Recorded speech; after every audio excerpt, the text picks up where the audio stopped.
हम पंडित जरा दूसरे किस्म के हैं।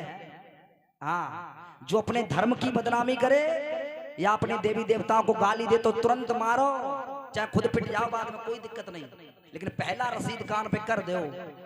हाँ, जेऊ आएगा जब भाई मन खिलाते वे कन्हैया जी की मूर्ति चुराए ले जा रहे। बताओ, चोर की चोरी है रही है। हाँ, देख लो तुम, जो ताकत है कि चोर के घर में चोरी। कहाँ गए दरबार वाले? अपनी मूर्ति फूर्ति रखा भैया। हाँ,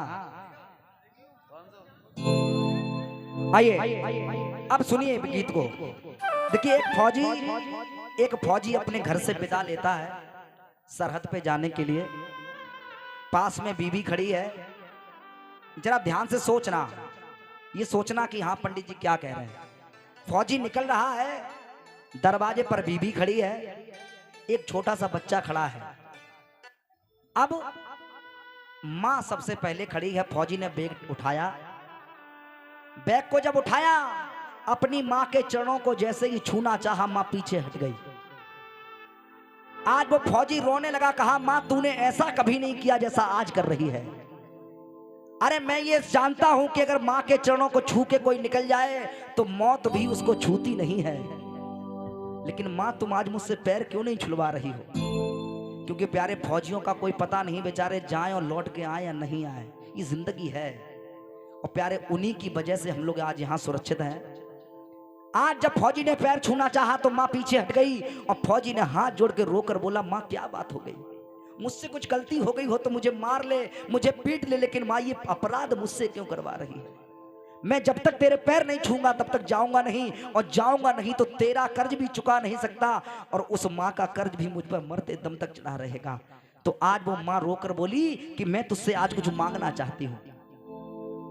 आज मां कह रही है कि मैं तुझसे कुछ मांगना चाहती हूँ। तो बेटे ने कहा, मां ये जीवन क्या है ओ मेरी मां,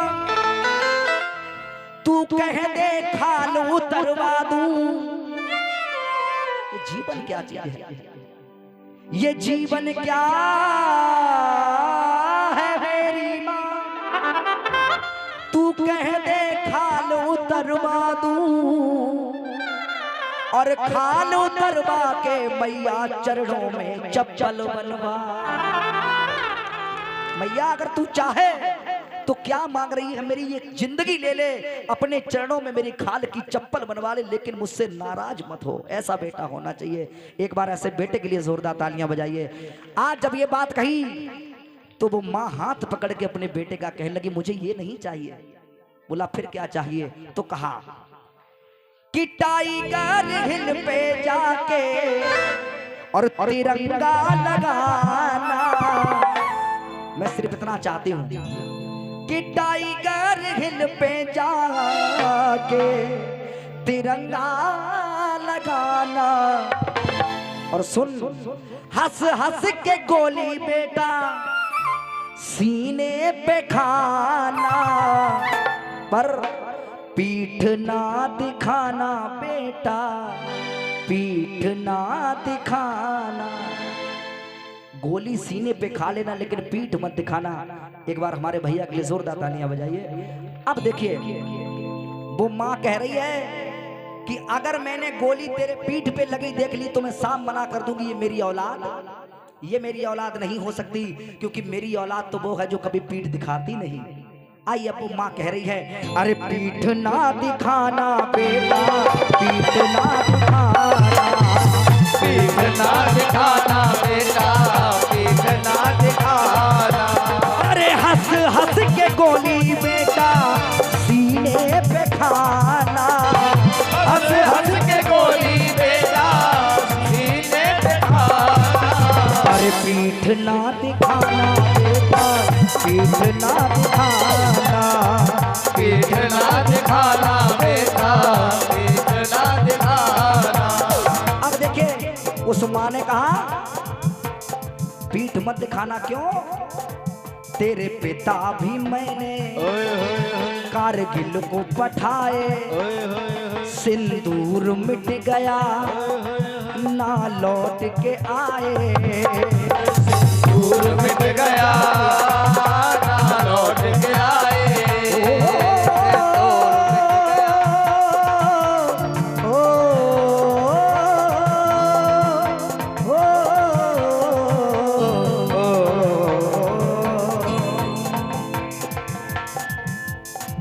तेरे पिता भी मैंने कारगिल को पठाए।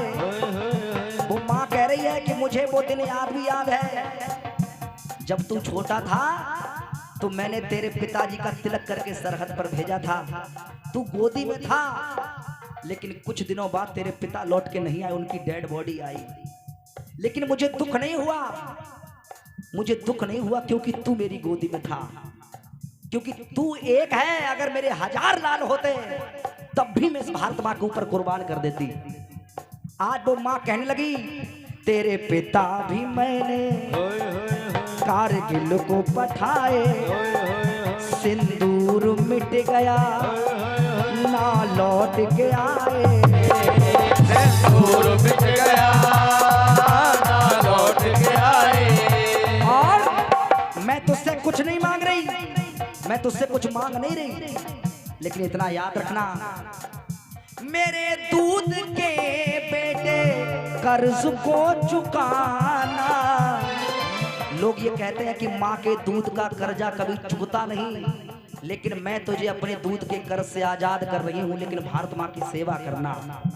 प्यारे, दुनिया में कभी भी माँ के दूध का कर्ज अदा नहीं होता, लेकिन जो इस भारत माँ के ऊपर शहीद हो जाता है उस पर कोई कर्जा रहता ही नहीं। इसी दोनों हाथ को ये बोले भारत माता की। आज उस माँ ने कहा हो मेरे दूध के बेटा कर्ज को चुकाना, हंस हंस के गोली बेटा सीने पे खाना, पीठ ना दिखाना बेटा, पीठ ना दिखाना, पीठ ना दिखाना बेटा, पीठ ना दिखाना। अब आगे बढ़ा, आगे कौन खड़ी है? पत्नी। अब देखिए पत्नी कैसी होनी चाहिए। पत्नी से कहा मेरी माँ का ख्याल रखना और मेरी कुल की इज्जत तुम्हारे हाथों में है। प्यारे, नारी अगर चाहे घर को स्वर्ग बना दे और नारी चाहे तो घर को नरक बना दे, ये सब माताओं के हाथों में होता है। आज वो फौजी कहने लगा कि मेरी कुल की इज्जत तुम्हारे हाथों में, अगर मैं मर जाऊं तो गम मत करना। तो आज वो देखिए पत्नी क्या बोली, मरती है दुनिया ना कोई अमर है। अरे दुनिया मर जाती है, कोई जानता तक नहीं कि कौन चला गया, लेकिन जब कोई भारत माँ पर शहीद होता है, कुर्बान होता है, तो दुनिया उसको सलाम करती है, दुनिया सलाम करती है। मरती है दुनिया ना कोई अमर है, मेरी कोख पल रहा जो तुम्हारा कुंवर है, मेरे कोख पल रहा जो तुम्हारा कुंवर है। और मेरे साथ फेरों के हो मेरे साथ फेरों के वचन को निभाना, मेरे साथ फेरों के वचन को निभाना। अरे हंस हंस के गोली पिया सीने पे खाना पर, हंस हंस के गोली पिया सीने पे खाना पर। अब देखिए पत्नी भी यही कह रही है क्या, अरे पीठ ना दिखाना, पीठ ना दिखाना, पीठ ना दिखाना। अब 5 साल का बेटा खड़ा है, देखिए खून बोलता है, जैसा बाप होता है कुछ लक्षण बेटे में आते हैं। अगर बेटा है तो, और पड़ोसी को है तो खाली डब्बा खाली बोतल ले ले मेरे यार। लेकिन अगर असली औलाद होगी तो प्यारे बोलेगी। आज उस बेटे से कहा कि बताओ तुम्हारे लिए क्या लेके आऊं, तो वो देखिए बेटा क्या बोला, कहा पापा अब मेरी बारी। मैं तुमसे हर बार कहता हूं मुझे ले चलो, लेकिन तुम हमेशा अकेले चले जाते हो। मुझे भी भारत माँ की सेवा करनी है, मेरी अब की बारी, ये नहीं भुलाना और लाना तो पिताजी, अरे एक बंदूक लाना, लाना तो पिताजी, एक बंदूक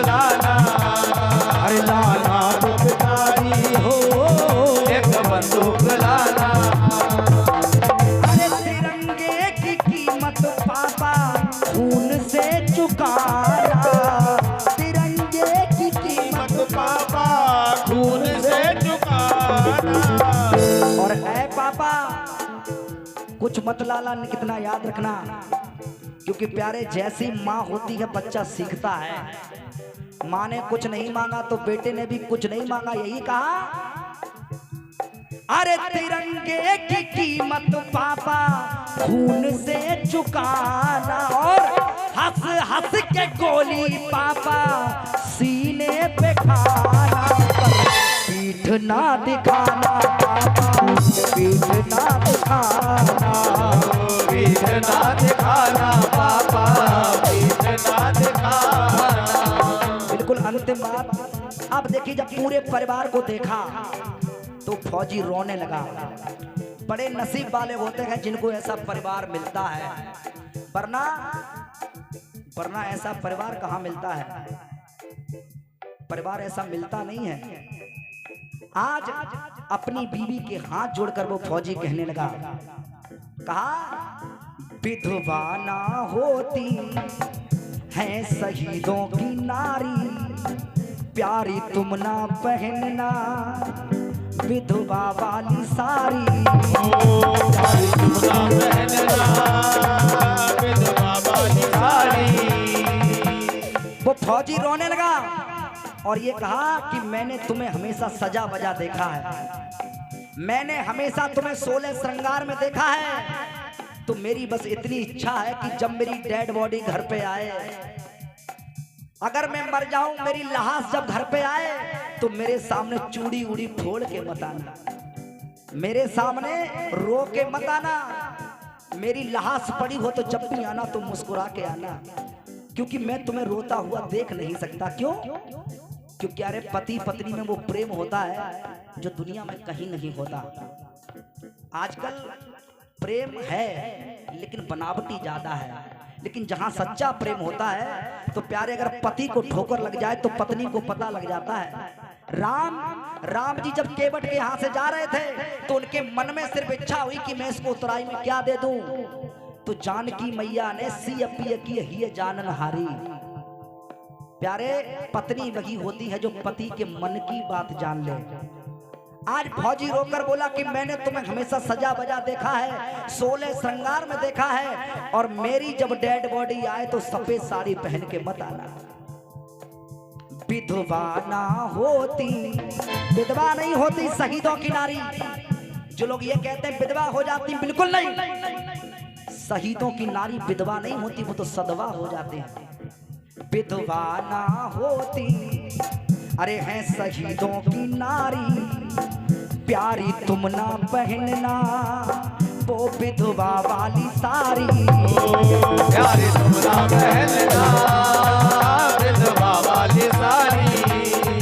अरे बना अब मैं क्रोधी चंदन जौहर दिखाना, बना अब मैं क्रोधी चंदन जौहर दिखाना, हंस हंस के गोली बेटा सीने पे खाना। अब उठाइए दोनों हाथ सभी लोग और ताली बजा के कहिए, पीठ ना दिखाना बेटा, पीठ ना दिखाना, पीठ ना दिखाना बेटा, पीठ ना दिखाना, पीठ ना दिखाना बेटा, पीठ ना